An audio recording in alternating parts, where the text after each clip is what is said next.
Donc bonjour à tous, dans cette vidéo nous allons voir comment modifier le contenu HTML de notre boutique. C'est parti. Donc, pour créer notre contenu HTML, c'est simple, comme d'habitude on va sur OpenCartWorks, sur HTML Content.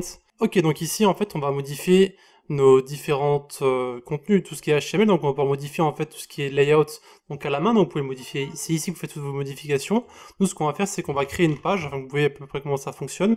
Donc ici on va mettre du contenu aléatoire, on s'en fout un petit peu de ce qu'on met dedans. Donc on va faire un copier plusieurs fois, là. Parfait. Ici, on va simplement faire Save and Edit. Et à partir de là, en fait, tout ce qu'on a à faire pour ajouter notre contenu HTML à notre page, et ben en fait, on va dans Page Builder. On va sur le layout qu'on a actuellement, donc c'est le layout 3, il me semble. Ça ressemble au layout 3, il me semble que c'est le layout 3. J'espère que c'est le layout 3, on va regarder. Ok, donc on est sur le layout 3. On va sur Page Builder, on va sur layout 3 du coup. Alors ça, c'est Footer 3 par contre. Layout 3. Et donc ici, on va simplement ajouter en fait une page, donc on va simplement ajouter une nouvelle colonne. On va la tirer complètement vers la droite, et ici à l'intérieur, on va simplement ajouter un module. Donc on va simplement dans HTML Content, on va rajouter notre page, et vous pouvez voir qu'ici notre module a bien été ajouté. Ça c'est rafraîchi, donc maintenant tout ce qu'on peut faire, c'est simplement aller sur notre store, et si on rafraîchit, qu'on regarde en bas ici, vous allez pouvoir voir qu'il va y avoir en fait le contenu qu'on vient de créer.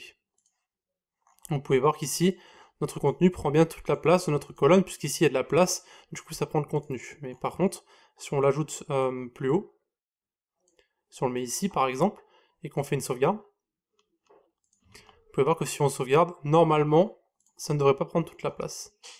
Alors ça prend toute la place en derrière, je ne sais pas exactement pourquoi encore ça fait ça, mais ça doit être directement dans le HTML, donc c'est parce qu'en fait on n'a pas mis de code CSS, du coup c'est un peu le bordel.